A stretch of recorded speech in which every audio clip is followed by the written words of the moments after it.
우리는 모두 브랜딩이라는 우주 속에서 살고 있다. 그 우주 속에서 미아가 될지 우주의 주인이 될지는 오롯이 자신의 선택에 달려있다. 노희영의 브랜딩 법칙. 대한민국 1등 브랜드는 어떻게 탄생하는가?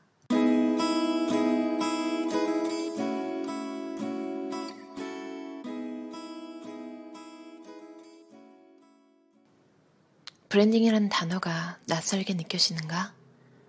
무언가를 만들고 마케팅하고 그것을 팔기 위해 노력하는 모든 행위가 곧 브랜딩이다. 심지어 나를 표현하고 알리는 것 역시 퍼스널 브랜딩이니 결국 우리는 모두 브랜딩이라는 우주 속에서 살고 있는 것이다. 사실 인간이라는 존재는 늘 브랜드에 둘러싸여 있고 브랜드를 통해 자신의 성향을 드러낸다.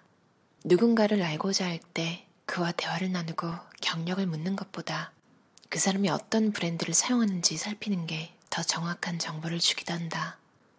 대부분의 사람들은 브랜드를 계획할 때 가능한 만큼의 성공, 즉 눈앞의 성공만을 목표로 삼는다.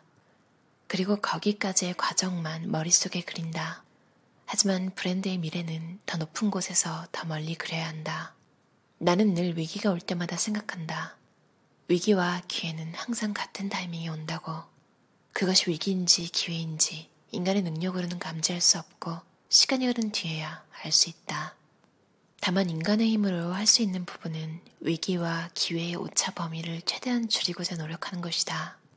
어느 곳이나 새로운 조직에 이방인으로 들어가면 그들의 방법과 언어에 익숙해지기 마련이다. 그래야 편안해진다. 하지만 단시간 내에 굴러온 돌이 그들에게 동화되지 않고 조직에서 인정받으려면 어떻게 해야 할까? 돌진과 타협하지 않는 강한 의지, 그리고 그들의 인정을 받을 수 있는 결과물이 있어야 한다. 나는 그런 돌진과 의지로 결과물을 얻어냈다. 그리고 그 결과물에는 손익이 뒷받침되어야 한다. 지금껏 인생에서 나에게 맞지 않는 옷인 줄 알면서도 다 받아 입었다면 지금의 나는 이 자리에 없을 것이다. 손익을 분석하고 자리에 앉아 계산기를 두드리는 전문 경영인의 일은 나와 전혀 맞지 않았다. 그래서 사장님의 제안에 바로 싫다고 거절할 수 있었다.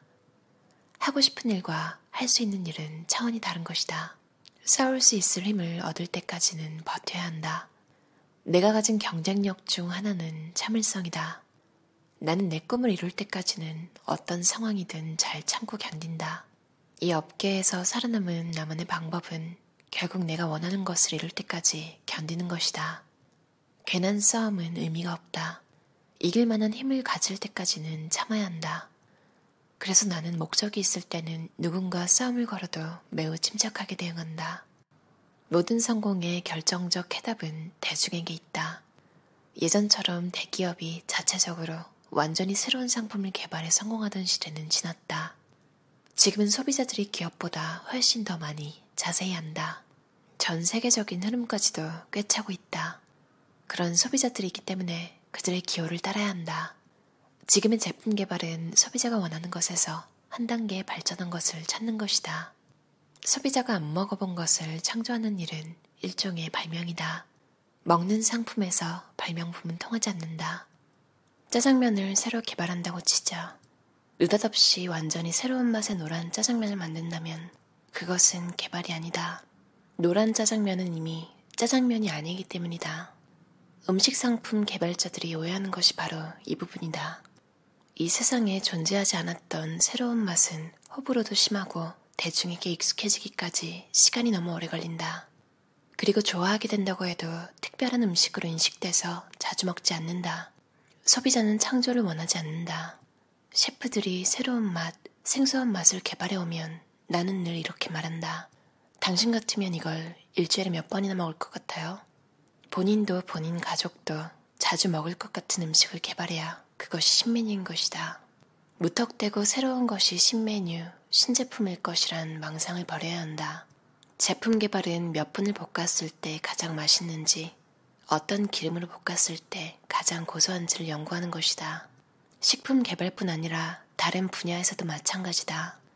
기획이나 개발 일을 하는 사람이라면 자신의 취향을 온전히 내려놓고 소비자의 기호를 관찰해야 한다. 그럴 때 새로운 상품에 대한 답이 보인다. 나 역시 늘 되새기려고 한다. 제품의 가치는 소비자의 기호를 세심하게 파고드는 디테일로부터 나온다는 것을, 진짜 같은 맛이 아니라 진짜 맛으로 사람들을 사로잡는다. 나는 마케도 리얼 브라우니를 만들면서 진짜 초콜릿이 아니면 넣지 않겠다고 했다. 당신에게는 그런 한계 따위에 주눅들지 않는 패기가 있었던 것 같다. 사실 내가 만약 오리온제가 출신이었다면 절대로 그 브라우니를 만들 수 없었을 것이다. 제과의 한계를 너무나 잘 알기 때문에 시도조차 못했을 것이다. 기본 초콜릿 과자들과 다른 공정 방식을 채택했기 때문에 브라우니는 연구 개발에만 1년이 걸렸다. 나는 언젠가 사람들이 화학 첨가물에 대한 관심이 높아져 건강한 과자를 찾는 날이 올 것으로 생각했다. 멜라닌 파동 이후 전체적으로 과자 매출이 급속히 떨어지던 이때 브라우니의 인기는 날로 높아졌다. 화학 첨가물 없이 순수한 초콜릿이 들어간 과자의 진가를 사람들이 알아봐 준 것이다. 음식을 먹을 때 무엇을 먹느냐만큼 중요한 게 누구와 먹느냐다.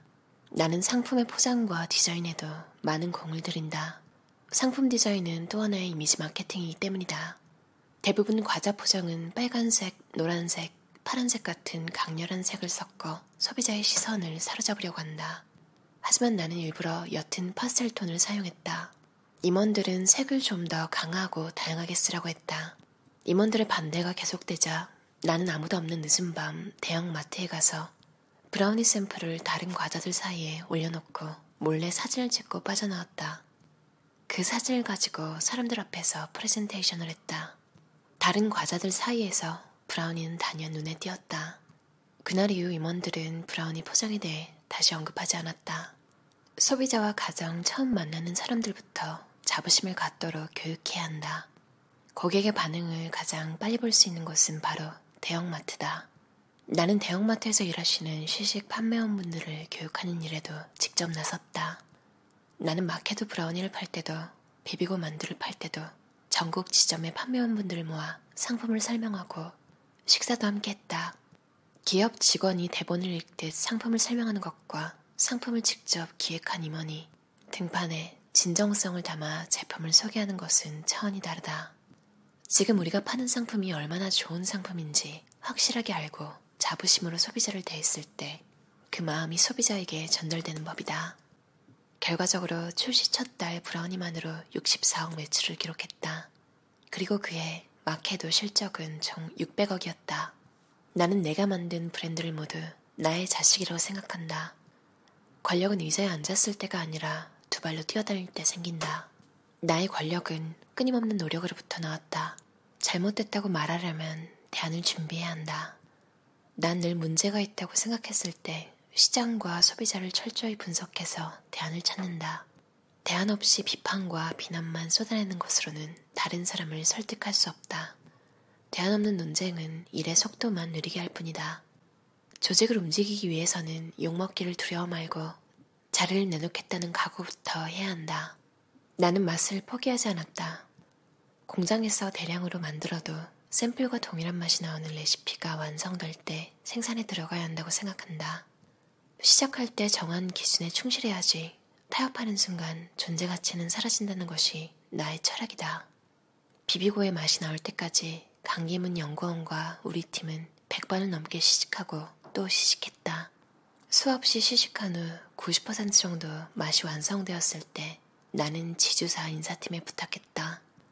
나는 이 만두의 성공을 확신하는데 만에 하나라도 이 고생을 해서 완성한 레시피가 다른 회사로 갈 수도 있으니 강기문 연구원을 임원으로 발령해달라고 했다. 하지만 정년을 앞둔 냉동팀 연구원을 임원으로 승진시킨 사례가 없다며 인사팀은 거절했다. 나는 편협한 그들의 조직 논리와 정치적인 판단의 반기를 들고 회장님께 절절한 사연의 메일을 보냈다.